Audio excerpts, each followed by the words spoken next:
Some gifts don't come wrapped in boxes, but in expectations, control, and silence. And those are the hardest to return.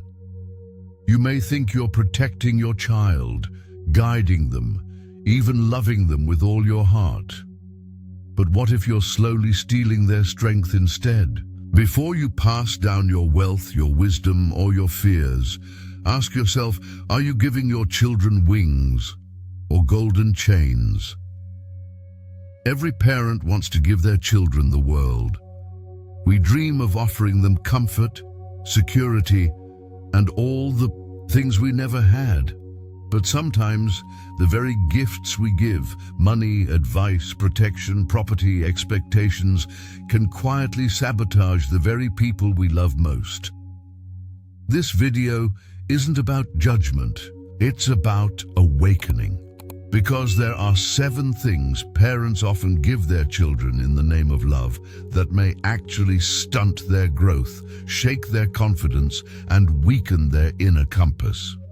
You'll hear real stories that may sound like yours. You'll meet characters who, with the best of intentions, made choices that echoed for years in the lives of their children. And you'll walk away with something far more powerful than guilt or regret, the clarity to give your children something better, not just comfort, but courage, not just support, but strength, not just love, but love with wisdom. Let's begin. Number 1. Overprotection, love, that weakens, instead of strengthens. There's a kind of love that looks noble on the surface, but slowly erodes the very strength it hopes to nurture. It doesn't shout or demand. It comforts, it fixes, it shows up before the child even has a chance to fall. And yet, underneath its soft glow, it builds something dangerous: dependence. Margaret, a retired school counselor, had always prided herself on being the kind of mother who never missed a need. Scraped knees, she had the band-aids. Homework troubles, she had the answers. Difficult life decisions, she made them easier. For decades, she had been her children's superhero, ready to swoop in, solve the problem, and keep them safe from the chaos of the world. But one day, she noticed something troubling.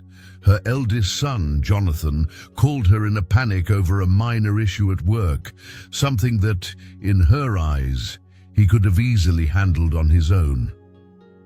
Her daughter Rachel was nearly 30 and still too afraid to move out, convinced the world beyond their home was too overwhelming. And her youngest, Evan, watched it all with quiet resignation, already learning that Mom would always step in, even when he didn't ask. It took Margaret years to realize what was happening.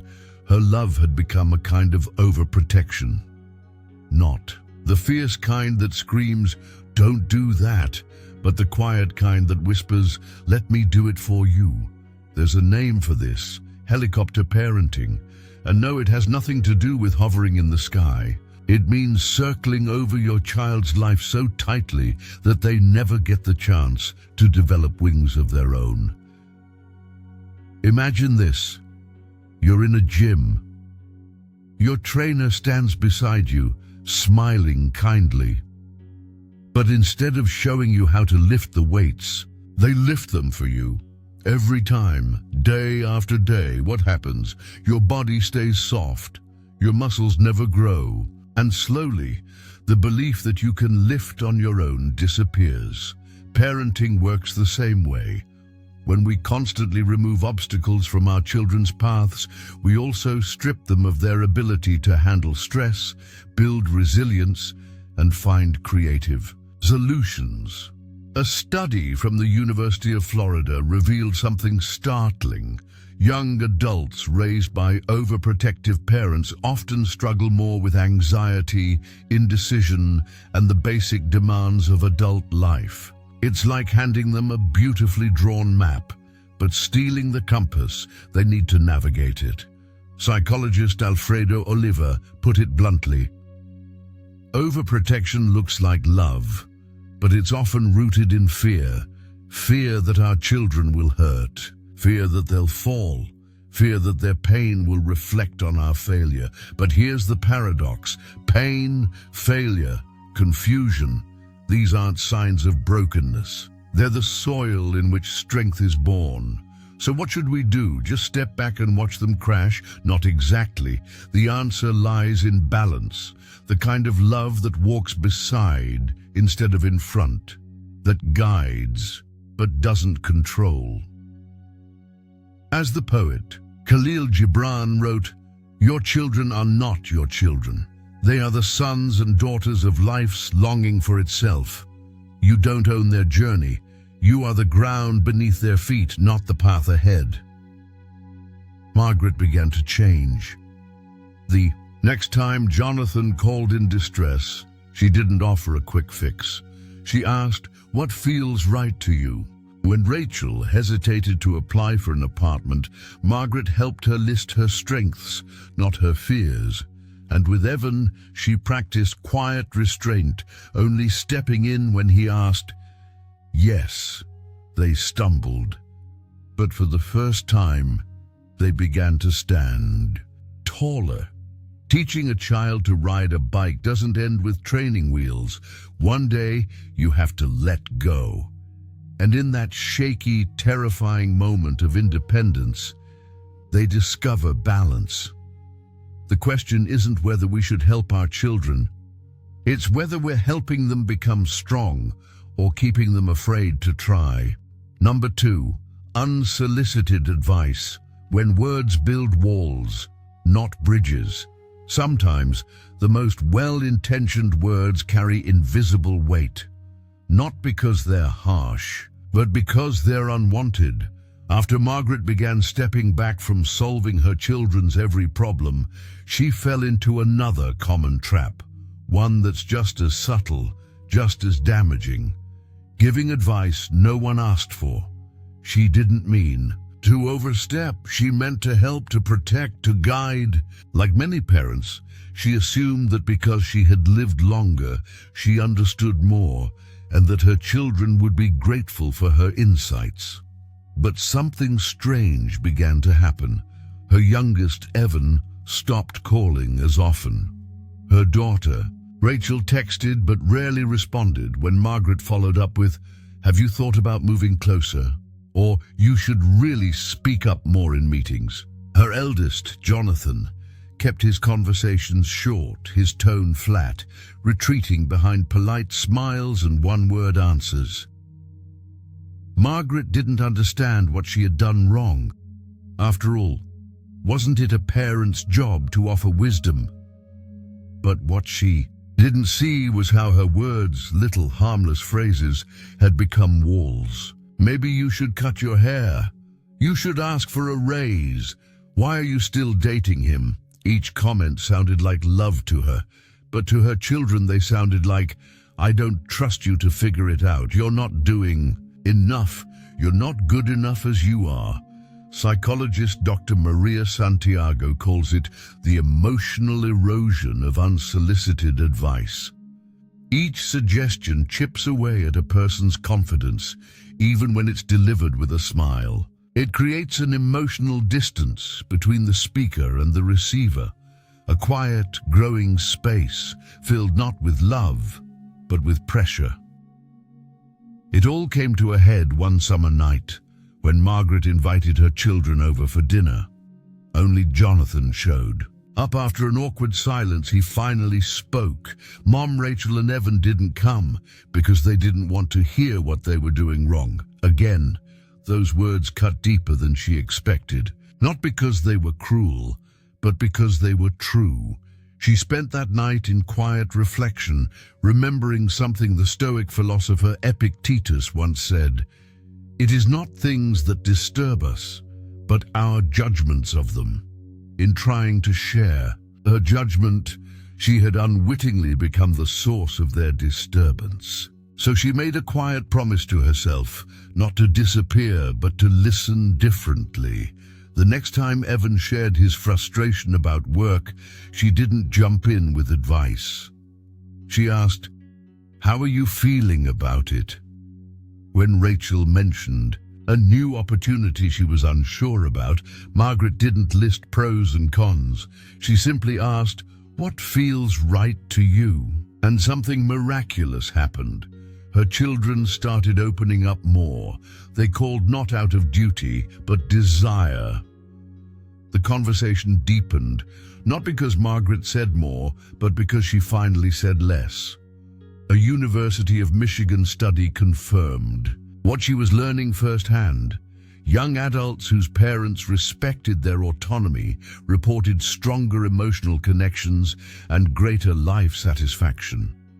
Sometimes, the best advice is no advice at all. Think of your words like a bridge. If you build it with judgment, they will hesitate to cross. But if you build it with quiet curiosity and respect, they may walk to you willingly. Margaret learned that what her children needed wasn't constant direction. They needed space to hear their own voice and a parent who could sit quietly beside them as they listened. Number 3, dangerous comparisons. How innocent phrases create lasting damage. There are words that echo, not because they're shouted, but because they're whispered so often they start to settle deep within the soul. Margaret had always believed. She treated her 3 children equally. She never intended to pick favorites, but little by little, her words began to tell a different story, one she didn't even realize she was writing. To her, they were just casual remarks meant to motivate. "Why can't you be more organized like your sister? Your brother had a job at your age. Look at how well she manages her time. Maybe you should do the same." But to her son Evan, those words weren't suggestions. They were comparisons, subtle messages that who he wasn't quite enough. Psychologist Abraham Maslow once said, "The healthiest way to raise a child is to help them develop their individuality." But Margaret's comparisons weren't helping her children grow into themselves. They were shrinking, silently. It all came to a head one rainy evening during a family dinner. The conversation was light until, once again, Margaret made a seemingly innocent remark. "Rachel has always been the responsible one. I never had to remind her to follow through." Evan pushed his plate away and stood up. "It's always the same," he said, his voice cracking. "Rachel's the perfect one, Jonathan's the successful one, and I'm..." "What? The family disappointment?" The silence that followed was deafening, not because of what he said, but because it had been building for years. Margaret sat frozen, the realization crashing in like a wave. She hadn't meant to hurt him, but she had. Not with malice, but with patterns. Patterns of praise that always seemed to skip over him. Patterns of highlighting others' strengths while ignoring his own. Comparisons are dangerous not because they're loud, but because they're invisible. They hide inside compliments meant for one child and sneak into criticisms aimed at another. They don't just create jealousy, they fracture identity. And over time, they convince a child that love must be earned by matching someone else's mold. A study from the University of Illinois confirmed what Evan was feeling. Children who are frequently compared to siblings tend to struggle with anxiety, lower self-esteem, and deep-rooted identity issues well into adulthood. It's like handing each child a measuring tape, but never letting them stop measuring each other. Dr. Alfredo Ortiz, a specialist in developmental psychology, puts it this way: when love is measured by comparison, it stops feeling like love. Determined to change, Margaret began to learn a new language, the language of individual appreciation. Instead of vague praise or comparative remarks, she began to name what she admired in each of her children without tying it to someone else's. Success. To Jonathan, I'm proud of how you stay grounded under pressure. To Rachel, your ability to juggle work and school amazes me. To Evan, your creativity in the kitchen brings this family so much joy. Slowly, the tension began to lift. Family dinners grew warmer, filled with laughter instead of competition. The walls built by years of comparison started to crumble, not all at once, but one kind word at a time. As Seneca once said, treat your inferior as you would wish your superior to treat you. Margaret finally understood. Each child is not a version of another, but a world of their own. And love isn't about measuring who they are against someone else, but about embracing them exactly as they are. Because the greatest gift we can give our children is not to say, be more like your sibling, but to whisper, I see you, and who you are is enough. Number 4, exaggerated expectations. When dreams become emotional. Baggage. Hope is beautiful, but hope, when too tightly tied to someone else's life, becomes pressure. And when that someone is your child, the weight of your dreams can slowly become the burden of their existence. Margaret always believed in her children, and like many loving parents, she saw potential in them before they saw it in themselves. She told Evan, her youngest, you're going to be the next great artist. You have something rare. She proudly called Rachel her future lawyer from the time she was 10. And Jonathan, the eldest, was constantly reminded that he had the drive of an entrepreneur and the mind of a leader. But over the years, those dreams, once shared with joy, hardened into expectations. And expectations, when too heavy, don't lift a child, they crush them. Margaret didn't realize it at first, but Evan had started to avoid his sketchbooks. Each brushstroke felt like performance, not passion. Rachel had begun to experience panic attacks before exams, terrified that she wouldn't live up to the perfect image her mother held of her. And Jonathan, quietly rebellious, walked away from the startup path Margaret had planned for him, and instead enrolled in a culinary program. Without telling anyone, these weren't failures. They were cries for space. Space to breathe, to grow, to be seen as they were, not as they were supposed to be. Psychologist Carl Jung once wrote, "The shoe that fits one person pinches another." How often do we lace up dreams for our children without asking if the size fits? A recent study revealed that young people raised under the weight of unrealistic expectations are significantly more likely to experience anxiety, perfectionism, and identity confusion. They become performers in a script they didn't write, terrified of disappointing the audience, even when their hearts are screaming to leave the stage. One evening, Evan sat with Margaret in the kitchen. The house was quiet. He pushed aside a half-finished canvas and whispered, "Mom, I don't want to paint anymore." She stared, confused. "But it's your gift. You've always loved it." Evan looked down. "I don't know if I ever loved it, or if I just loved making you proud." That was the moment the illusion shattered. Margaret had been projecting her own unlived dreams onto her children, believing it was love. But love doesn't dictate a path. It walks beside you while you find your own. She remembered something psychologist Martin Seligman once said. True happiness comes from using your unique strengths. How could her children discover those strengths if they were too busy trying to meet the blueprint she had drawn for them? Margaret began to shift. She no longer asked, "How are your grades?" She began asking, "What are you excited about lately?" She didn't say, "You should be this." She started saying, "What do you want to explore?" And when Jonathan invited her to his first small catering event, instead of questioning his choice, she hugged him and said, "You look alive when you cook. I'm proud of you."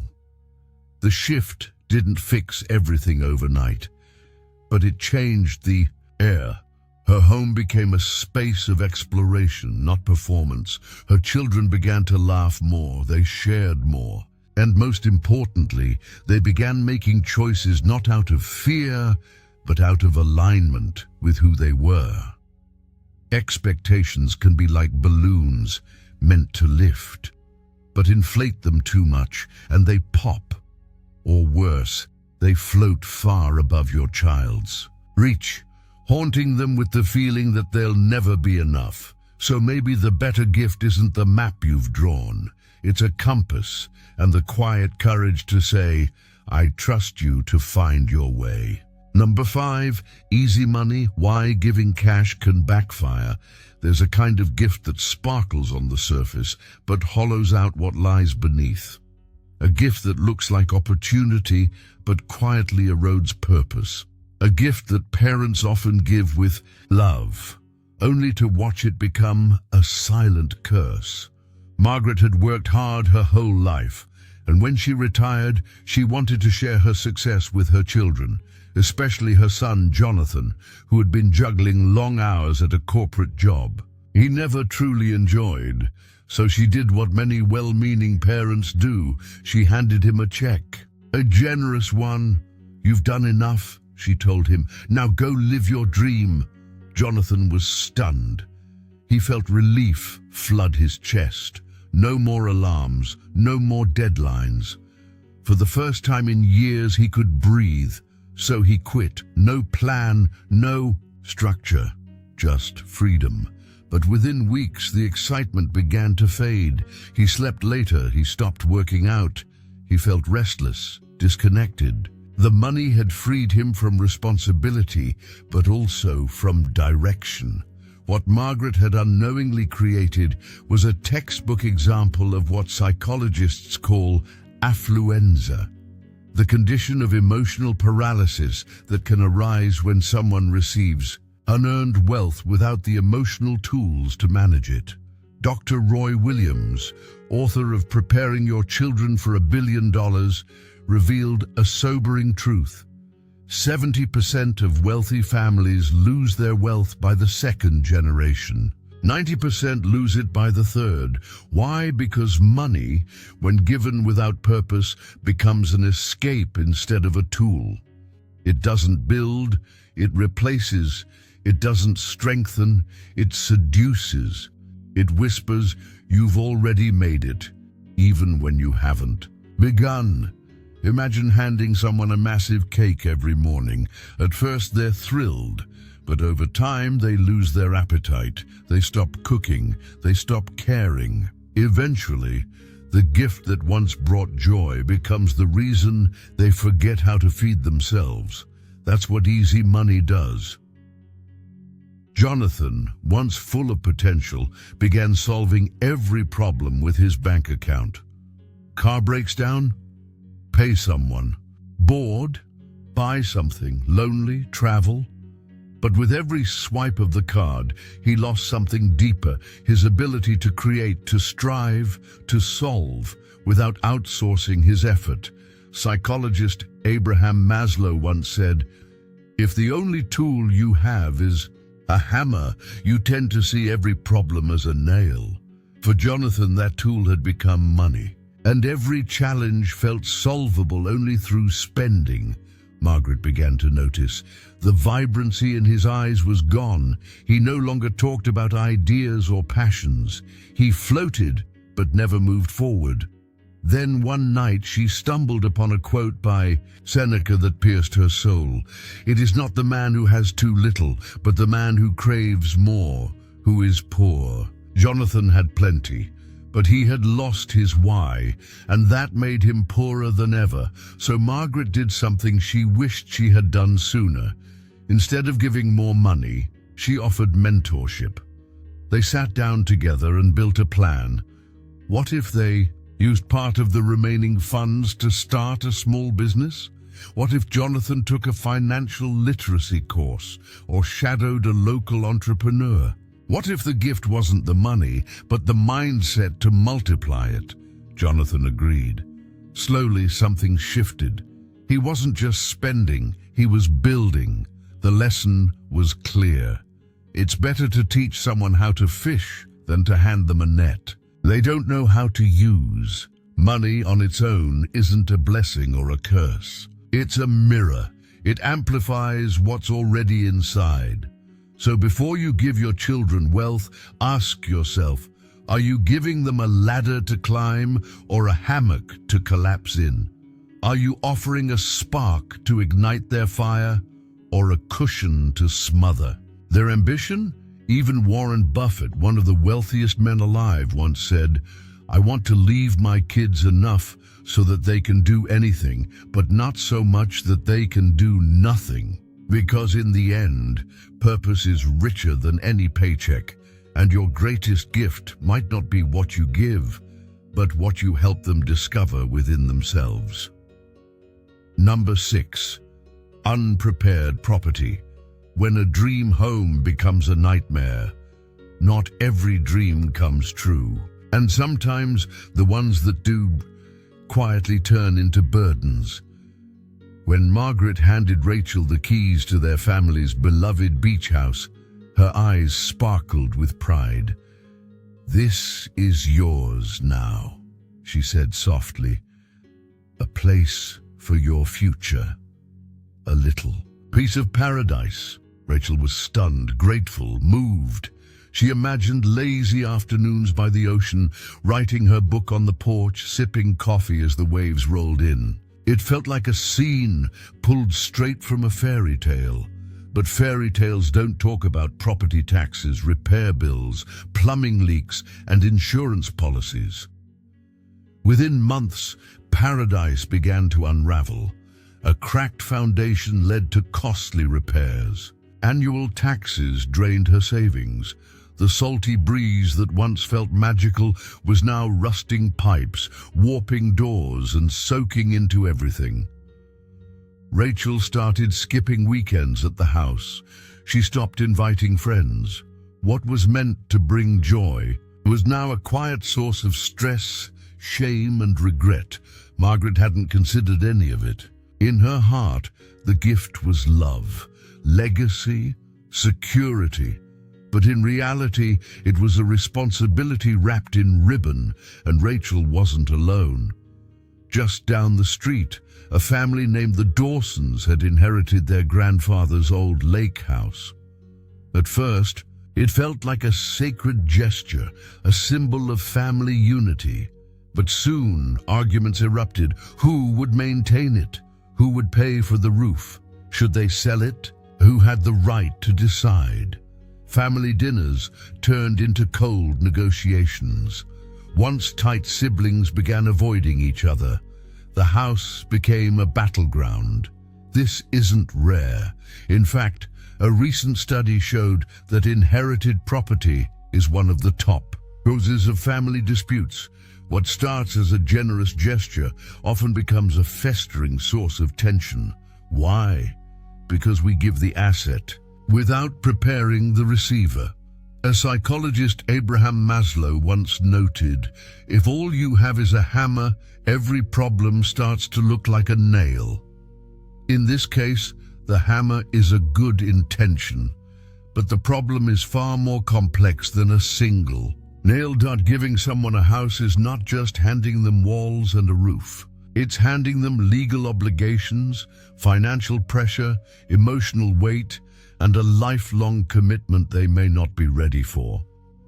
What Margaret didn't do, but could have, was involve Rachel in the decision. They could have explored the options together. Could they sell it and invest the proceeds in Rachel's future? Could they co-manage it as a rental and split the income? Could they turn it into a shared family retreat with a plan for upkeep? The key is not the house. It's the conversation, because a gift without communication is just a transaction, one that can carry silent emotional costs. As philosopher Epictetus once said, wealth does not consist in having great possessions, but in having few needs. The true value of a gift lies not in its market price, but in how well it serves the person receiving it. Margaret eventually sat down with Rachel. I gave you that house thinking I was doing something good, but I never asked if it was what you needed or wanted, she said gently. Rachel nodded, tears in her eyes. I wanted your support, not your stress. From that moment they made a new plan. Together, they sold the house and created a fund that supported Rachel's writing career. For the first time in months, Rachel felt light, free, seen. It wasn't about losing a house. It was about reclaiming clarity. So before you give your children property, pause. Ask, do they have the financial stability to manage it? Do they understand the legal and emotional strings attached? Do they even want it? Because if not, your gift might become their anchor. And the greatest inheritance you can give is not land or buildings, but the wisdom to decide what truly matters and the freedom to choose their own path. Number 7, love without boundaries. When help becomes harm, some chains are forged not out of cruelty, but out of kindness. They come not from neglect, but from devotion. They don't clang or rattle, because they're made of love, but they are chains nonetheless. Margaret had spent most of her life giving everything to her children, her time, her care, her sacrifices. It felt natural, almost holy, to continue helping them even after they became adults. So when her son Jonathan returned home after a rough breakup and asked to stay just for a few months, Margaret didn't hesitate. Of course, she said, already setting up the guest room. Stay as long as you need. But months turned into a year, then longer. She cooked his meals, washed his clothes, paid the utilities, and slowly, without realizing it, Margaret stopped being his mother and became his maid. At first, she justified it. He's been through a lot.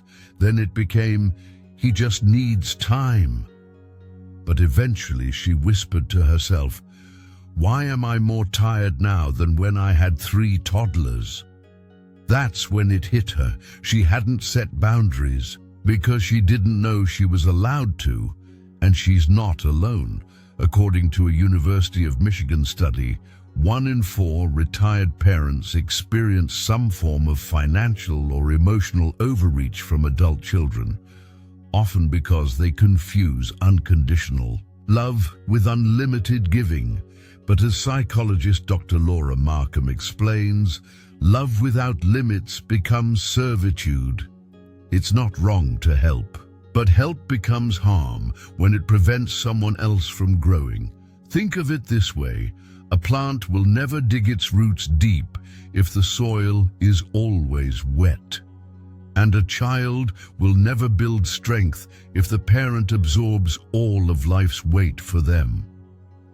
Margaret remembered a quote she once read by Carl Jung: "The shoe that fits one person pinches another." What had once felt like support now felt suffocating to both of them. So with a shaky voice and a trembling heart, she sat Jonathan down. "I love you," she said, "but I've realized that in trying to take care of everything, I've been holding you back, and I've been losing myself." Jonathan surprisingly didn't resist. In fact, he sighed in relief. "I didn't know how to bring it up, Mum.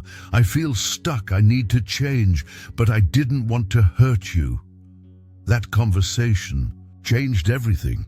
Together, they made a new agreement. Jonathan would start contributing to household expenses, cook 2 meals a week, and begin searching for his own place. Margaret, in turn, would let go of control and let her son fail, learn, and rise on his own. What grew between them wasn't resentment. It was respect. Boundaries didn't weaken their bond, they strengthened it. Margaret felt lighter, freer. Jonathan felt empowered, not indebted. Because real love is not giving everything. It's giving wisely. It's not saying yes to every request, but saying yes to growth. As Khalil Gibran once wrote, "Your children are not your children. They are the sons and daughters of life's longing for itself. They do not belong to you. You are not the architect of their journey. You are the soil beneath their feet, the gentle wind behind their wings, not the pilot of their plane." And sometimes the kindest thing you can do is let go. Let go of being the rescuer. Let go of being the solution. Let go of being the only source of strength in their lives, because only then can they begin to find their own. Stoic love and a radical reinvention. One cool autumn evening, Marissa stood at a quiet crossroads, her heart heavy, her thoughts tangled. For years, she had given her children everything: advice, comfort, solutions, and sacrifice. But now, something had shifted. They were drifting away. She felt it in their distance, in the way their conversations had become cautious and shallow, in the silence that hung heavy after every call. Desperate for clarity, she crossed the street and knocked on the door of her enigmatic neighbor, Mr. Dario, a retired professor with kind eyes and the quiet patience of someone who had weathered many storms. "I need your help," she said softly, her voice barely holding together. "I feel like I'm losing connection with my kids." Mr. Dario smiled and gently welcomed her in. He poured a cup of tea, then said something that made her blink in surprise. "Have you ever studied the Stoics?" "The what?" "The Stoic. And philosophers," he replied. "They had much to say about parenting, even if they didn't know it." He leaned forward and spoke gently. "They believed in something called love with detachment. Sounds strange, doesn't it? But it's like holding a small bird in your hand. Squeeze it too tightly and you'll harm it. Let it go completely and it flies away. The wisdom is in holding it gently, firmly, but never with control." Marissa was silent, absorbing the metaphor like medicine. "Epictetus taught us," he continued, "that we cannot control what happens. We can only control how we respond. Think of your children not as projects, but as saplings. Your job isn't to grow them, it's to create the right soil, the right light, the right space, then let them grow into who they were meant to become." "But what if they suffer?" she whispered. "What if they fail?" Mr. Dario smiled. "Marcus Aurelius once said, 'What doesn't kill me makes me stronger.' Giving your children space to fall is like vaccinating them against life's harshness, not to harm, but to prepare." Marissa closed her eyes. All the memories came rushing in. Every time she had rushed to fix a problem, to remove discomfort, to protect them from even the smallest inconvenience. "What if I've been loving them the wrong way?" "No," he said gently. "Not the wrong way, just the way you were taught. But now you can choose a new way." He leaned back and added one final metaphor. "Stoic love is not distant or cold. It's like being the wind beneath their wings, not the pilot of their plane." That night, Marissa couldn't sleep. Everything she thought she knew about love, about motherhood, was unraveling and reweaving itself into something deeper, something wiser. She decided to change, not with a lecture, but with action. Her first step, boundaries. She sat down with her children, Lena the lawyer, Drew the artist, and Gabriel the budding chef, and told them gently but firmly, "I'll always be here, but I'm no longer going to fix every problem. For you, you're ready to rise." Their reactions were mixed. Drew was confused. Lena looked quietly relieved. Gabriel resisted. "But you've always been there for us," he protested. Marissa smiled softly. "I still am, but in a different way." She remembered Seneca's words. "It is not because things are difficult that we do not dare. It is because we do not dare that they are difficult." Over the next few months, she faced moments of doubt, moments of silence, but she held her ground. One day, Lena called in tears. She had lost a big case at work. The old Marissa would have jumped in with advice, but instead, she asked one simple question: "What do you think this is trying to teach you?" That question opened a doorway into the most honest conversation they'd ever had. Marissa began seeing changes. Drew, once dependent on her for every decision, started trusting his own gut and even landed his first gallery show. Gabriel invited her over for dinner one night. "I want to give you back a little of what you've given me," he said, serving a meal he'd cooked entirely on his own. Tears welled in her eyes. The transformation wasn't fast, but it was real. One small shift at a time. A recent study from the University of Michigan echoed what she now saw with her own eyes. Young adults raised by empowering parents report higher life satisfaction, deeper confidence, and stronger emotional well-being. And perhaps the most profound transformation was in Marissa herself. She no longer felt burdened by their chaos. She no longer carried the weight of being the fixer, the protector, the all-knowing guide. She became something else, something more powerful, a steady presence, a calm lighthouse, a place they returned to, not for rescue, but for reflection.